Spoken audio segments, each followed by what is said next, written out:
Welcome to Broke Horse Moms, the podcast for all of us who thought our kids riding horses was just a phase.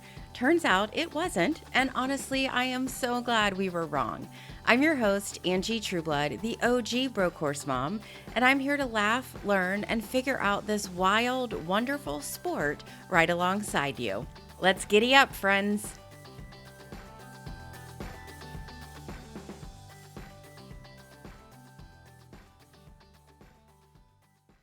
Well, welcome back, Broke Horse Moms. Angie here. I am so excited to have our guest on today, Piper Klemm. If you have been living under a rock, she is the owner and publisher of the Plaid Horse, which is a print magazine and an online digital platform. Her mission is to educate young equestrians in every facet of our industry and to empower young women in particular to find their voices and stories and to share them. She has spent her entire career focusing on education through various channels, including the Plaidcast, which is North America's most listened to horse show podcast. She co authors the Show Strides book series and provides educational articles, grants, and experiential learning opportunities for riders of all ages. Welcome to the show, Piper. Thank you for having me. Yeah, I'm really excited to welcome you here. I have followed your work for a long while. I think you were actually in Virginia at Sweetbriar fairly recently. Yep, So that was a fun episode to listen to. But for those who don't know you, I would love to get kind of a glimpse into what your day to day within this sport looks like. I'm sure no 2 days are the same, but just an overview of all that you do and what that looks like for you. absolutely. I love working with our community, and it's the only thing I do every morning when I wake up, like till I drop every night. And I know a lot of people talk about balance and talk about other things, but I have none, and I I try to be clear on everything. And this is it for me. I love it. I love what I do. I love all the people I get to meet. I love all the horses I get to meet and people I get to talk to.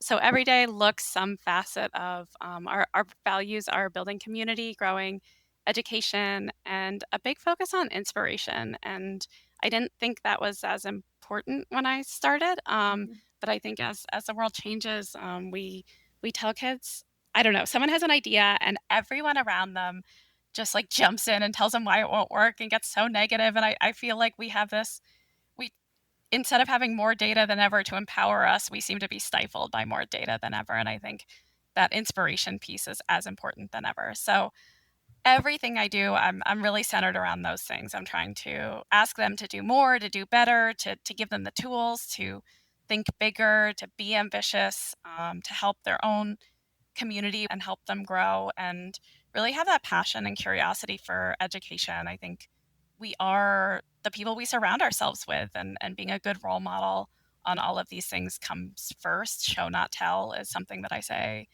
1,000 times a day Mhm. to every article, every person, every someone with an idea. I'm like, great, do it. Like, go get it. Like, you starting this podcast, I love it. And so everything revolves around that. The print magazine comes out 9 or 10 times a year. We're doing 10 issues this year, which is a lot. Well, it's interesting because when I got into the sport like 4 years ago, I, started trying to learn more about the industry. I did not come from horses, and Chloe and I were learning as we go in the sport.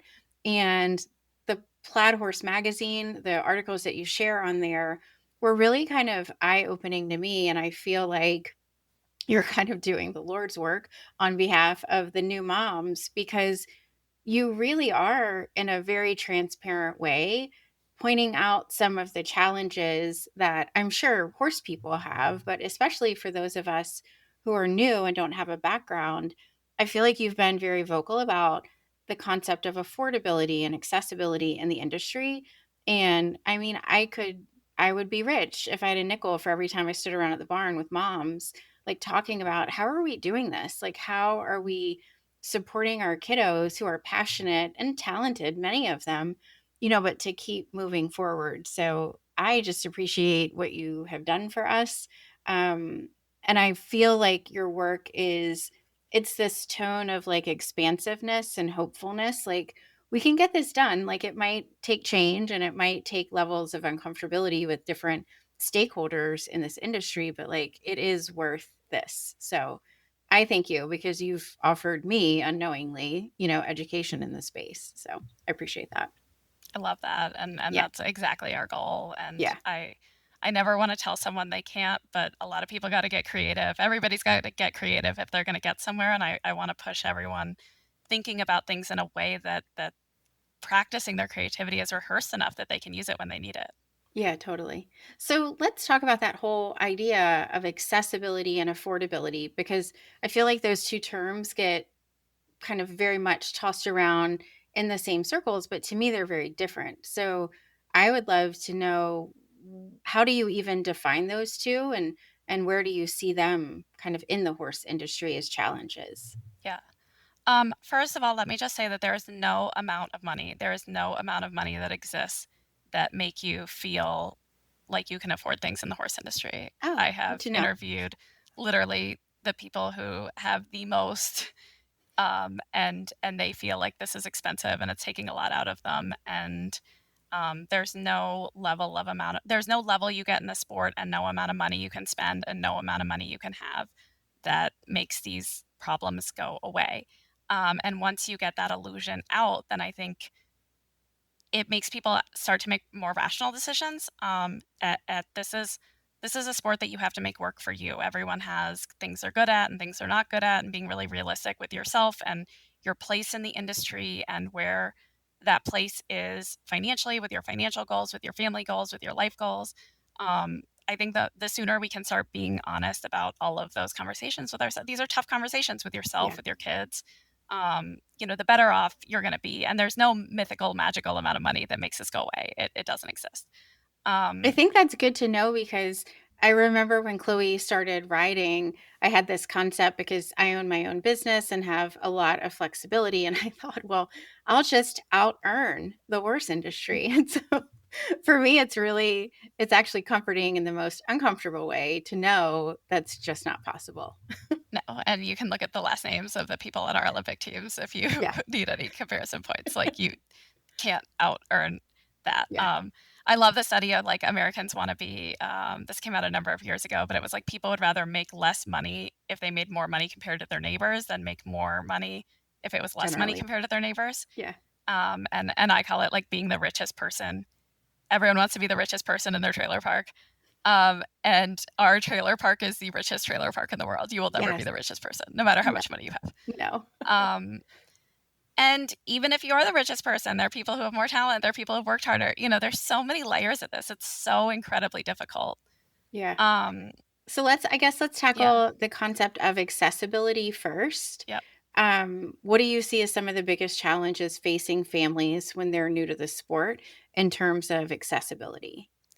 I think we ask everyone to be a client or a customer, and then we kind of get them to a point quickly, no matter how much money you have, again, that you don't have enough money to be a good enough client or customer.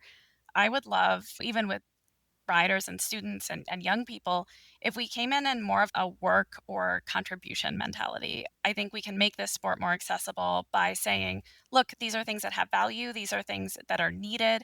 These are things that can be a career. These are things that can save you money later. Like if we walked in and said every kid needs to know how to groom, do barn chores, um, braid, clip, pull manes, Yeah. pick your thing. But like if we came in at a level of service and be like, these are fun to do. You get to spend time with horses. You have that accessibility, but these are the things that will make this more affordable to you over your life. You can always choose to pay someone for them, but now you have the Mhm. choice of doing it yourself.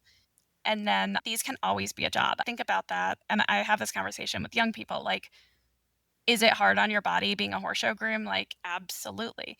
But anyone that can do that will always have a job. We always need horse show grooms. People always need mercenary grooms. Any of these young people in their 20s that like Oh, have that yeah. great first job and lose it, like they can go horse show groom for 2 weeks, 2 months, whatever they need to do to pay their bills. I have friends who got in a little over their head with credit cards in college and in their Mhm. 20s and braided their way out of it on top of their real job. I think it's really empowering to have things that you can always kind of hop in and make money on. People always need help. It can always be a little extra cash. And I think giving our kids those tools and those experiences from a young age, and it can be fun. This does not need to Yeah. like feel like work. You get to be at the barn, you get to be around horses, you get to be learning this. This is what you want to be doing. And so really starting with more of that mentality, I think helps. I think we have a huge land issue in most of the country where most Mhm. people live where it's not really conducive or affordable to have horses. And then where a Yeah. lot of horses live, there are not many humans. We're always going to be fighting that. How do we go at that more intelligently? And Mhm. how do we utilize camps to get kids out of cities for the summer? What are creative ideas that we can do to work within that structure? One of the things I wrote about, I always like to write about like different ideas. And again, they're not right for Yeah. everyone, but I just want to jog people's minds. And we wrote about a barn that did like a third riding shift basically. Like they started doing lessons at 5 a.m. and they figured, at most commercial barns, the lights are on by 5 a.m. Yeah. anyways, and no one's using the indoor. And if you are limited on space, and being a chemist, I'm always like, what's the limiting reaction of this equation? Yeah. I always look at every situation and I'm like, what is limiting this system? And if space is your limiting factor, you need to use your indoor and all your space for as much turnout as possible, getting their horses out of their stalls as much as possible. And this barn was limited by turnout time and Yeah. teaching time and ring time, and they'd one arena and they had a lot of demand for it. And by adding lessons in before school, before work, they were able to get like a whole nother shift in. And these horses that have limited space to move around got to get out of their stalls Yeah. more and motion is lotion on their joints and be healthier and happier. And more people got to ride and more people had opportunity just by thinking about things outside the traditional sense. And a lot of people would be like, I want the lights off more hours so my horses sleep better. But, you know, they already were feeding at 5 a.m. to get all the stalls done Yeah. before the lessons. And this worked for them. I mean, I think it's that level of creativity that's really going to make or break, especially the younger kids as they come into the sport. And it's interesting. I always wonder, like, my kiddo is the one who would work at a barn for free, like all day, every day. But I find that she's a little bit of the exception to the rule, especially like where we are. But I always wonder, like, what makes or breaks that in a kid? You know what I mean? Is it that they haven't like, my kid might be the one that asks, like, "Hey, how can I muck a stall? Can I do extra stuff?" But are we sometimes, like, not recognizing horse girls or horse boys because they don't have the personality to come up and ask, Yep. and the moms initially don't have any idea that that's an option. Like, when we moved to our new barn, one of the first things we did was sit down with the trainer to say, "What are the work opportunities here?" She's turning 15. She doesn't want to work in a fast food restaurant. All she wants to do is be at the barn, but we have to balance this. So I always wonder too, from like an accessibility perspective, if moms don't know it's out there, then who is it up to? And it gets Yeah. me spiraling, like, what can we do to help make this a clearer path for folks that don't come from horses? I made a post about what if USEF would offer, free memberships for those who have proven that they've done 100 volunteer hours for like either an equine rescue or some sort of, nonprofit organization that's in the barn that's labor work. How'd that go over? Yeah, I mean, we'll see. Um, but I'm gonna keep trying and I'm gonna keep suggesting things because 'cause I'm not giving up. That's Sarah's least favorite thing about me. Because the kids are too important. The next generation is too important. We have too much on the line to stop talking about new ideas. We have too much on the line to not keep calling them and keep asking them to do better. Well, the other thing, the trainers, like, especially the local trainers who are the backbone of the sport from everything that I can tell, Yep. they need help too, Yep. you know? Yep. And so I'm not for sure suggesting child labor or abusing the kiddos and working them to death. But if you have a group of kids who are very willing to learn and work and motivated, and then you have another group who needs help, is there common ground? Like, it seems that Absolutely. there is.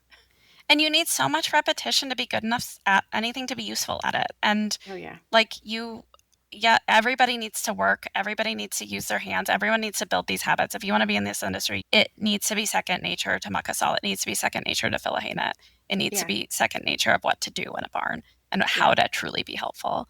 Yeah. And that doesn't get built in a day or a week. And to me, part of the 100 hours a year was that's 2 hours a week. That's building a habit, or, 4 Yeah. hours every other week, or like a full day once a month. But that's like truly building a habit over time, sustained. I've Yeah. been reading more and more and talking to some, especially like elementary school teachers, that the kids have in general like much less manual dexterity and mobility of their fingers, and like part of that is because they wear all these like stretch on pants and sweatpants and slide on shoes.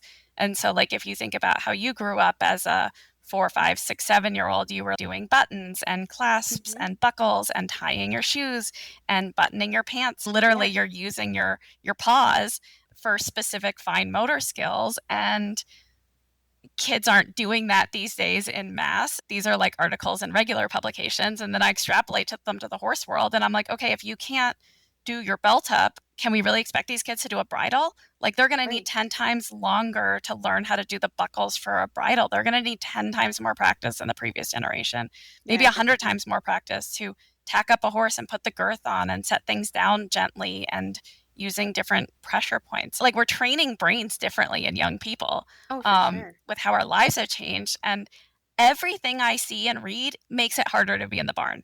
Everything I see and read makes this harder for kids. So they're going to have even more hours and even more frustration tolerance and even more patience with their mentors and being Yes. taught even more than the previous generation. They're going to need more than ever. And we need to figure out ways to get them out in the barn to have it fun and light, but also they're going to need to tack up a lot more times. They're going to need to clean a lot more bridles than I did to become good at it realistically, Yeah, because I yeah. didn't have sweatpants till I was like 30. Well, and I mean, I think the flip side of that is it might take a little bit more time on the front end teaching them to do it well, but then being good at it and being interested in doing that work, I mean, it spills over into all the other areas of your life. So, yeah, it might take you a longer amount of time to buckle up a bridle as an example, but once you get good at it, if you're spending 6 days a week in a barn as a mom of a 15-year-old, I'll drive to the barn every day to get her there as opposed to having her like, I mean, granted, it's the Gilmore Girls, so that's not horrible, but like having her sit on Netflix like watching TV talking to friends. So it's like, yeah, it might take time in the beginning, but it's worth it. Absolutely. And Yeah. I think one of the things we don't talk about as a symptom of being unprepared is being slow. I mean, time matters. And I think one of the Yeah. things, you have more time if you are prepared. You have more time at the horse show because, your muscle memory, you use less mental energy, you tack up more naturally. Yeah. So I have a question for you. When we talk about this whole idea of accessibility, for me, and I think it's just the way that my brain works, when we got into it, I was always like, okay, cool. What's the end game here? Mhm. And I always joked that I was like, it's not like we're ever going to own a horse. And like, well, we probably are. And so it was like I just had no idea what was possible. And so I wonder what your perspective is on how that lack of knowledge might impact families, but then also, if you're training at local barns, depending on who your trainer is, they may or may not be well tapped into college riding, as an example, or bigger shows, as an example. Like, I guess just what are your thoughts on that education piece? And I know you're doing great work at the Plaid Horse in this, but is that kind of the premise of why you even started it or a portion of it? Yeah, I mean, it's so confusing and it's so complicated and it's so dependent on who you happen to walk into, and who you Yeah. happen to meet and all this stuff. And it is so random. I mean, I think fundamentally, and no one wants to admit this. I mean, two things that no one want to admit that it will be extremely unpopular for me to say. Like, first of all, as you get older, like the amateur professional split in our sport is simply a classism system. If you have the money to pay other people, you are an amateur, no matter how good you are or what results you have. And if you do not have the money and you need to be paid, you are a professional, no matter how bad you are and how few results you have. Like So tell there, me a little bit more about that, just because listeners may be a little clueless as to what, myself included, yeah, as to what really defines. I mean, we have junior riders, yeah, amateurs, and then professionals. So yeah. we share a Um, little more.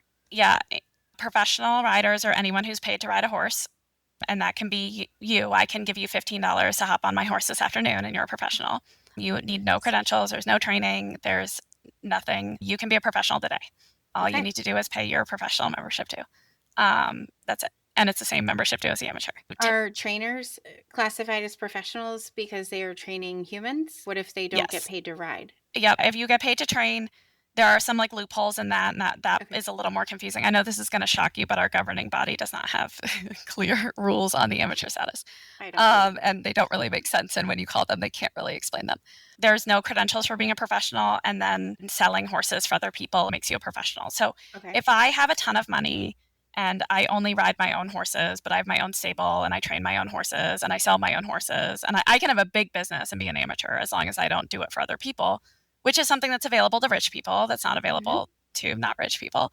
Whereas if you're 18 and you need to get paid, you need it to make a living, you become a professional. So we have people who can ride in the World Cups and on Nations Cup team represent Team USA. We have people who have won international derbies and won everything against the pros, but they are amateurs because they meet the classifications, and the classifications is being classist. If you need money, you are a professional. If you don't need money, you're an amateur.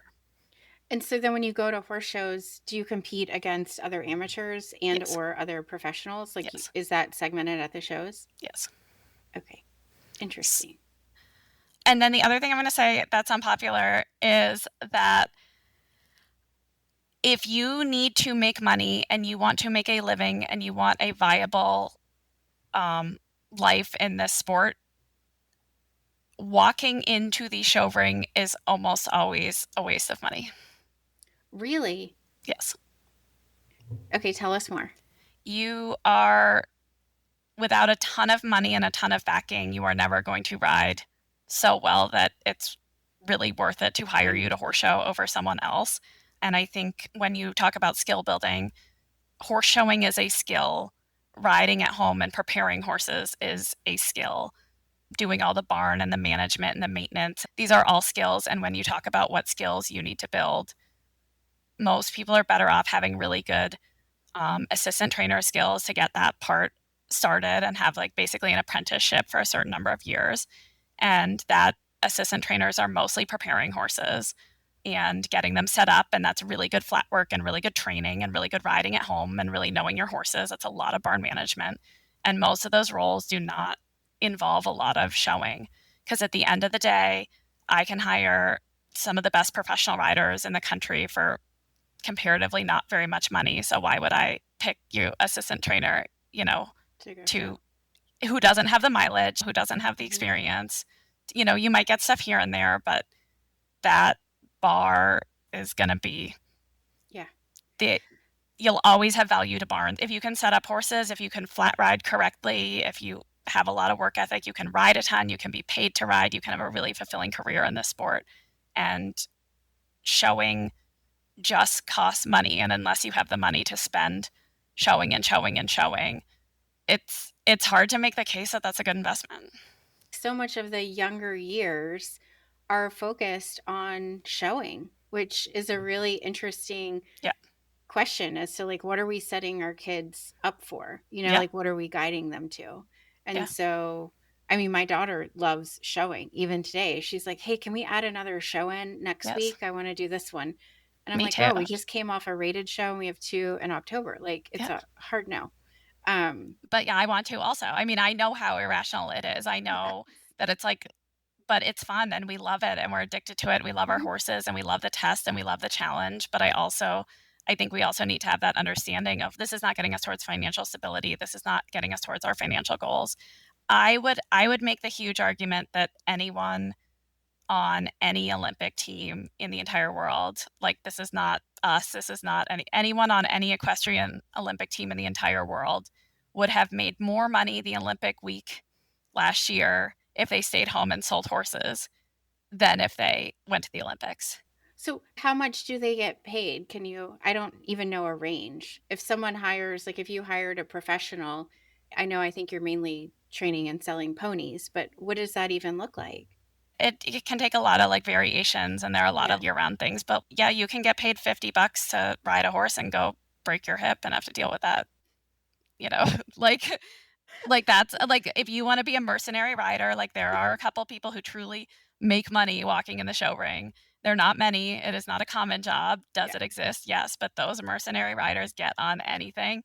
They can ride anything, they can make anything look good, they can make anything that you and I would probably consider pretty unbroke to show really well. And, yeah, I mean, they all started out, doing that Mhm. for free or taking 50 bucks a ride and, might have died on any one of them. And then would have to deal with it. You were a mercenary rider and, you shouldn't have fallen off. So this is really taking a turn from hopeful, and expansive, Piper. But I think it's more rational. I would love Yeah, to see more people having stable jobs that make sense for them, that get to ride every day, that get to love horses. I There are so many trainers who do a really nice job, assistant trainers who work for someone else, people who own their own businesses, people who are private trainers within farms that say, I need this salary, I need health insurance. These are the things I need in yeah, my life. And you look for that and you find that and you make that fit of who's spending the time, how much they're horse showing, how much you want to be at the horse show. mhm. I'm not saying don't horse show ever. I'm saying horse show rationally, and I don't love that. think that like spending money on horse show is going to make something inherently Mm, happen. If you are focused yeah, and planned and have a sight line to something, anything can happen. This sport is really cool. There is so much. Um, every day there's like stuff happens yeah, that you have no idea and you can't even plan for. But I think what I would rather say is I think this is actually more inspiring on the accessibility front. It doesn't matter how much money you have. Learn to be a really good flat rider. Anyone can learn to be a really good flat rider on a budget. yeah. Every barn needs really good flat riders. Every barn is hiring really good flat riders right now. When you get into one of those barns and you are useful and you're a good flat rider, they're going to let you jump There are things. opportunities, There yeah, are opportunities. You claw your way up. I think every young person, if I could make a change, I would make every young person focus on being a really, really educated, knowledgeable flat rider on any animal they get on. I think that's a skill that serves them for the rest of their life. And I don't think the skill of horse showing serves you for the rest of your life unless you're horse showing. The skill yeah, of being a flat rider serves you training on the ground. It serves you being a teacher. It serves you training that horse that day. It serves you on young horses. It serves you on old horses. yeah. And it serves you at the horse show. It serves you in the ring. It serves you while showing. It's I think it's reframing what is the most bang for your buck. And I think Yeah, the most bang for your buck is learning how to do great barn work and learning to love and be curious and really relish that time in the barn. It's learning to love and relish and enjoy flat work. Most barns have more horses that you can flat. Every oh, sales barn yeah. on the planet, I promise, has horses that did not get out of their stalls enough today. I think that's really helpful if you have kids who are thinking, I want to go into this as a career. Yep, What I've seen in the 4 years is there's many different revenue streams that trainers can have. You can train the human kids and yep, riders. You can train the actual ponies and horses and sell them. You can board. And so I think when folks who move into the industry start to consider from a business perspective, like how can I be profitable in several different revenue streams? It lifts up the whole industry yep, because I want our trainers to make money and yep. to not feel depleted financially and emotionally at the end of every day. So I really like that. I mean, it's sad to say, I will let my daughter know that horse showing may not be her career, but I think it's the realistic angle for even kids to have those conversations. It's like the kid that wants to play in the NFL, right? Yeah, make a building block system such Mhm. that whatever block you're on, there's something to launch off from. And I think Yeah. we send these kids off a cliff when we teach them how to horse show and do nothing else because they've Yeah. spent a lot of money and a lot of time, and then they have this one skill that's not always really marketable. Well, and especially if it's on, like, a really nice made Hmm. horse, like, that's also Yeah. not super helpful Yep. long term, so Yeah. Yeah. And where does this go? Like, okay, like the gravy train runs out, and you're not paid to ride horses that you want to ride in right. general in this sport. Like the horses that you want to be paid to ride, someone else is paying to ride them. It's like Yeah. Wouldn't it it's be great? So let's talk a little bit about affordability. In your opinion, where is it worth parents spending money when they start getting into this sport? And where do you think that it would make sense to cut corners? Because we all come in with a budget, no matter what that is. yep. And no matter what the budget is, it's always going to get pushed to its limit.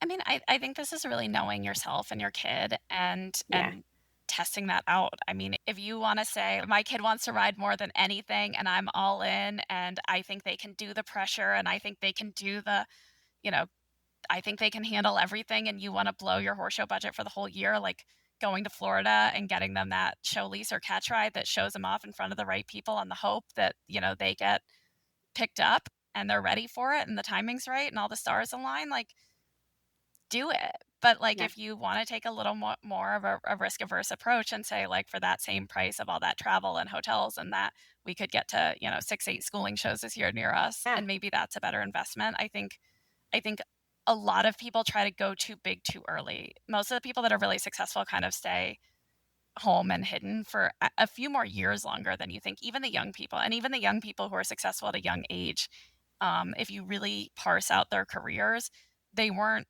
like, having the pressure on at 7 years old at WEF. A lot of people take their own kids to local shows and keep them out there and keep them moving and keep them fun, and I think putting the pressure on too early is something Oh, that's yeah. it's really hard, Yeah. um, for everyone, and you want your kid to be riding comfortably. You want them to be going forward and be brave and have a good seat, and nothing needs to happen until those things become second nature. And if you look at the professionals who've had really successful kids, most of them are not savants at a really young age. They Right. become savants at a young age, but, like, they have a few learning years in there where things are a little rocky and kind of look Yeah. like from the outside, they look like they could go either way. I could name a number of kids right now that all you would do is be like, "Oh my god, they're amazing," and they are, but they all had a couple years in there where their parents were just like, "Oh, Sorry, let's, going. not do as big horse shows as you. Let's kind of do a little smaller Yeah. things, maybe ride at home a little more, have fun or, go trail riding more." Well, and I That's think yeah, that's a huge benefit of this industry as a parent is there's no, like, defined timeline on you've gotta get this in so that you can play baseball in college. You know right. what I mean? It can be a lifelong sport, and you Yep, can be very competitive as long as you want to be competitive. yep. So, I think that's something to keep in mind too as we push and push is I tell Chloe, "I love that I almost have to hold you back rather than push you forward." And I think a lot of times as parents, it's really good to take the let the kids take the lead a little bit so that they don't get pushed beyond what they're comfortable with or actually enjoy. Absolutely, and Nice. sometimes as a parent, you have to say, "This is too much," and that's a Mhm. hard conversation too, and especially if you have a kid that's so, go get 'em and so Yeah. raw, like, you love that, but, like, that's where you need to parent. You need to parent, what your kid needs, and Yeah. if that's what your kid needs, then that's what you That's need what they're gonna that's what you get. need to parent, and so I think there are a lot of layers on that. In general, I think most people are more served by being in the barn more and spending less time and money traveling. I think Yeah. the more money you can spend on lessons, the better. I would say the biggest thing you can do to spend your money well is find a place where you are a student and not a customer. Find a place Mm. where you have a really good teacher.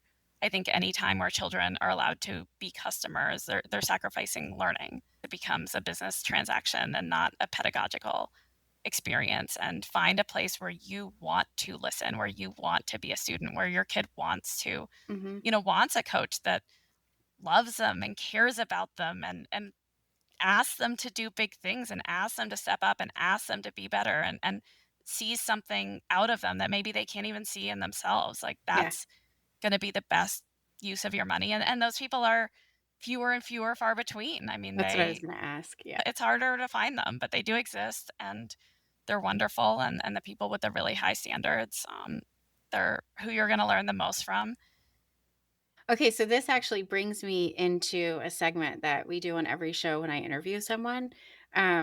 They're trainer truth bombs, to where trainers are able to anonymously submit things, recommendations that they would love to share with moms or dads, but they may not have told them out loud. And so I will read today's trainer truth bomb, and then you and I can kind of gap on it for a second. It's really aligned with this conversation.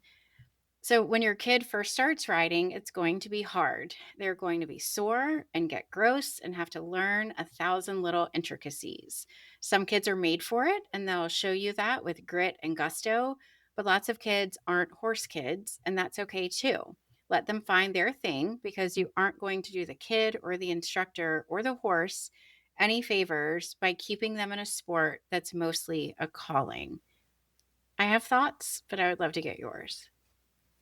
Well, someone asked me the other day, what was it? They asked me if trainers were like, if being a trainer was a profession or a job.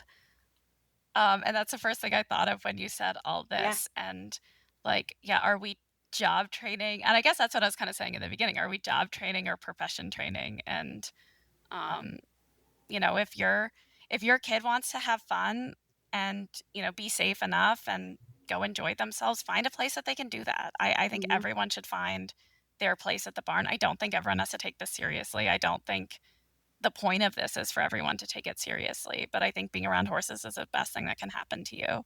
Mhm. And, there are a lot of things to learn, and either you're curious and want that or you don't. And I Yeah. think the soreness, I think all of this is huge. This is hard. I mean, and if you take kids that are probably more sedentary than ever and ask them to go move their body in all these ways, I mean, it's a big, big lift to get started. So, Yeah. So my take on it is kind of I guess from more of like the mom perspective because I think it's just I mean I have two very different kids and like the grit and gusto it's hard to uncover in some kids whereas other kids it's more outwardly obvious, but that doesn't mean that it's not there. I don't know, I'm torn on this because I don't think it's necessarily the trainer's job to keep, like, peeling back the layers of the onion to see, like, is this kid a horse kid? But I do think if we're looking to sustain the industry and the profession, then we have to be open to yes, it's very hard, but, horse people come in all shapes and sizes and all levels of intensity versus not. So similar to what you said, but I always just wonder, like, are there different approaches that could be taken with different kids to where because I remember the first barn that we were at, I had no inkling that Chloe was like a horse kid, you know? And then the next barn we went to is where it really kind of illuminated itself. And I just wonder, like, are we overlooking some kids who might have it in them because it is such a hard sport? And I mean, the trainers don't have time, right? Necessarily to kind of pour into all the I don't know. I'm torn on this a little bit. Do you get what I'm saying? yeah, I think it's less like the trainers peeling back the layers and more that I think this is where we let horses do their magic. I mean, Oh, horses, yeah. they are the best teachers. They are better at this than any human.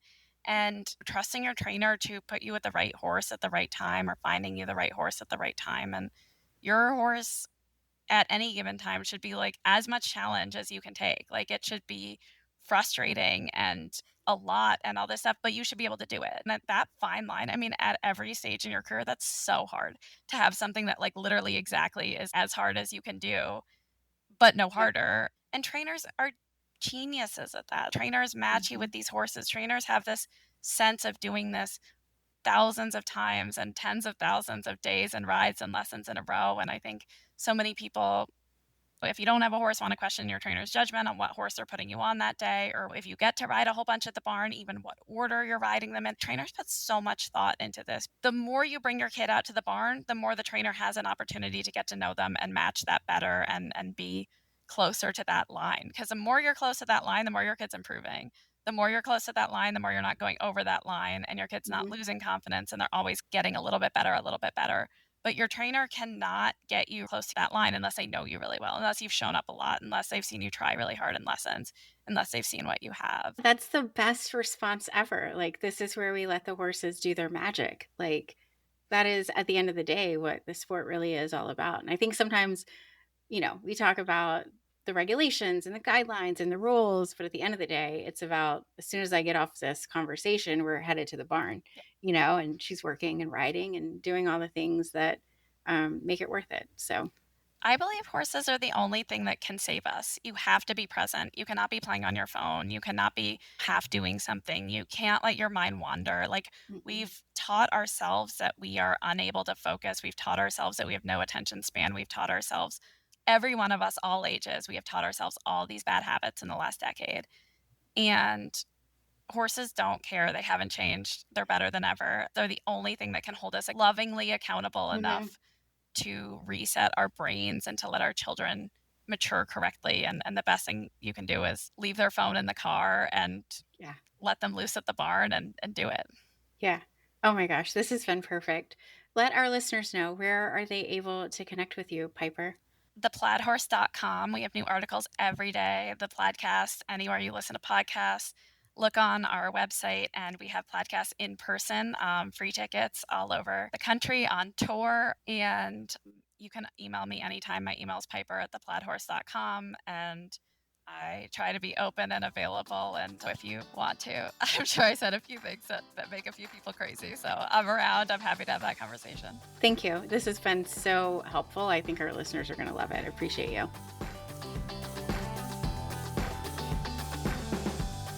Friend, thanks for listening to Broke Horse Moms, the podcast for all of us who swore this was just a phase. Want more? Head to brokehorsemoms.com and sign up for our virtual Barn Family newsletter. That's where I share behind the scenes extras, show season survival tips, gear recommendations, and horse mom life hacks. Basically, it's everything I wish someone had told me when Chloe first said she wanted to try horseback riding. I'll see you there.